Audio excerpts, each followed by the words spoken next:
लिंग थापि विधिवत कर पूजा, शिव समान प्रिय मोहिन दूजा। तुला राशि के जो जातक हैं, लग्न में यदि सूर्य महाराज जी विराजमान हो जाए तो क्या क्या परिणाम आपको मिल सकता है। आपकी आर्थिक स्थिति किस तरह से रहेगी, आपका शारीरिक स्वास्थ्य किस तरह से रहेगा, आपकी शिक्षा दीक्षा ये किस तरह से रहेगा, व्यापार कैसा रहेगा, आपका दाम्पत्य जीवन लव लाइफ किस तरह से रहेगी, ये सारी चर्चाएं एक एक करके मैं इस वीडियो में करने जा रहा हूं। तो आप लास्ट तक इस वीडियो को जरूर देखिएगा। जय श्री महाकाल, मैं राहुल तिवारी आप सभी का आपका अपने इस चैनल में हृदय से स्वागत करता हूं। दोस्त, तुला राशि के जो जातक हैं, आपके जो स्वामी हैं वो शुक्र महाराज हैं। शुक्र का मतलब होता है ऐश्वर्य का, भोग कराने का होता है, विलास का होता है। व्यापार की दृष्टि से शुक्र राशि वाले जितने भी लोग हैं, चाहे वृषभ हो तुला हो, इनके लिए सबसे बेस्ट होता है। लेकिन लग्न में यदि सूर्य महाराज जी विराजमान हो जाएं तो क्या क्या परिणाम आपको मिलेंगे। सूर्य महाराज जब लग्न में बैठते हैं तो सूर्य महाराज शुक्र महाराज के मित्र में नहीं आते हैं, शत्रु के राशि में आते हैं। सूर्य महाराज लग्न में बैठ के आपकी जो तन की स्थिति है, लग्न का भाव जो होता है वो आपके तन का होता है, आत्मसम्मान का होता है, आत्मविश्वास का होता है, प्रतिभा का होता है, मान सम्मान प्रतिष्ठा का होता है। तो यहाँ से आपका सूर्य महाराज जी मान प्रतिष्ठा वैभव और आपका जो स्वास्थ्य है वो कम करेंगे। आप जिसकी मदद करोगे वहीं से आपको निराशा मिलेगी, जिसका आप सपोर्ट करोगे वही आपको ले डूबेगा। जहाँ पे आप सोचोगे कि मैं इसकी मदद कर रहा हूँ, यहाँ से हमें कुछ न कुछ अच्छा रिजल्ट मिलेगा। क्योंकि मदद करने से पहले हर किसी के मन में, चाहे बिजनेस हो, व्यापार हो, नौकरी हो, घर हो, परिवार हो, कहीं न कहीं स्वार्थ तो रहता ही है ना। सुर नर मुनि सब की यह रीति, स्वार्थ लाई करई सब प्रीति। बिना स्वार्थ के तो देवता भी पूजा स्वीकार नहीं करते हैं। वो इसीलिए करते हैं कि आप हमारे भक्त हो, इसलिए हमारे भक्तों के प्रति जो मन में विश्वास है, श्रद्धा, वो कम नहीं हो, इसलिए वो तो पूजा समर्पित करते हैं, पूजा को स्वीकार करते हैं। तो देवता के मन में भी प्रेम, आस्था, स्वार्थ ये सब छुपा रहता है। तो हम आप तो मनुष्य, हमारे मन में भी कहीं न कहीं स्वार्थ रहता है कि हम इसकी मदद कर रहे हैं या उसके साथ जुड़ रहे हैं तो कहीं हमको कोई दगा तो नहीं देगा। तो दगा से आप बचिएगा। मान प्रतिष्ठा में आपके पार्टनर के वजह से आपके ऊपर कहीं न कहीं कुछ कलंक लग सकता है। सूर्य महाराज जी जब लग्न में बैठे हैं तो आपका शारीरिक स्वास्थ्य जो रहेगा वो भी थोड़ा सा कमज़ोर रहेगा। शारीरिक स्वास्थ्य का आपको थोड़ा सा ध्यान देना चाहिए। इन्फेक्शन वगैरह आपको हो सकते हैं।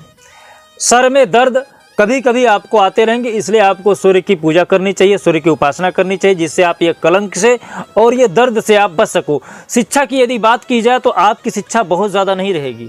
शिक्षा दीक्षा के मामले में यदि लग्न में सूर्य बैठे हैं तो आप बहुत ज़्यादा पढ़े लिखे नहीं रहोगे, लेकिन व्यापार के क्षेत्र में आप उन्नति कर सकते हो। नौकरी के क्षेत्र में आप विकास नहीं कर पाओगे। नौकरी के क्षेत्र में आप जाओगे तो आपको उतना ज़्यादा आपका दिल नहीं लगेगा काम करने में, आप हमेशा उसमें अवनति पे पाओगे, उन्नति पे अपने आप को नहीं पाओगे। तो बिजनेस में यदि आप जाते हो तो यहाँ पे इनकी जो 7वीं दृष्टि है सूर्य की वो उच्च की हो जाती है।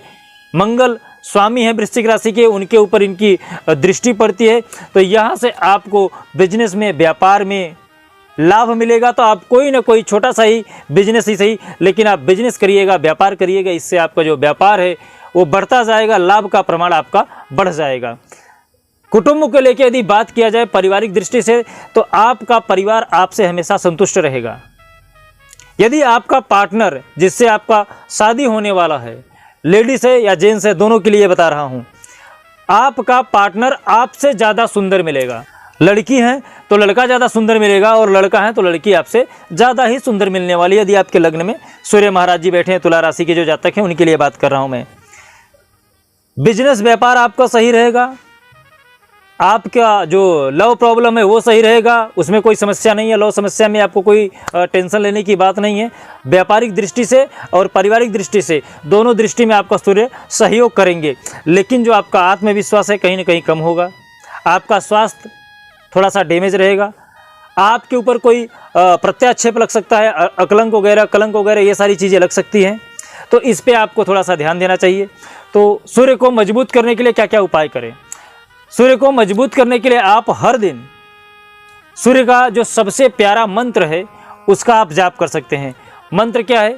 जपा कुसुम संकाशम काश्यपेयम महादुतिम तमोवरी स्वरपापग्नम प्रतो अस्मि दिवाकरम। इस मंत्र का आप जाप करते हैं तो इससे जो कुंडली के आपके सूर्य हैं वो मजबूत हो जाएंगे। साथ ही साथ यदि आप ओम दिवाकराय नमः, ओम सूर्याय नमः, ओम घृणी सूर्याय नमः इस मंत्र का जाप कर सकते हैं, इससे भी आपके जो कुंडली के सूर्य हैं वो मजबूत हो जाएंगे।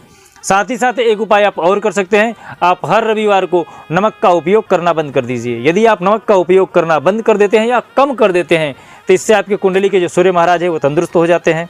साथ ही साथ आप सूर्य को डेली अर्घ देना प्रारंभ करें। यदि आप डेली सूर्य को जल देते हैं तो इससे आपके कुंडली के जो सूर्य हैं वो मजबूत हो जाएंगे। जल को डालते समय आपको एक बात का ध्यान रखना चाहिए, जल के अंदर आपको गुड़, फूल या अक्षत वगैरह डाल के फिर सूर्य को जल दें, और जल जो है वो आपके पैरों पे ना गिरे, इसका आप विशेष ध्यान दीजिए। साथ ही साथ यदि आपकी और भी कोई समस्या है तो आप हमें कमेंट पे अपना नाम, अपनी समस्या लिख के हमें सेंड कर सकते हैं।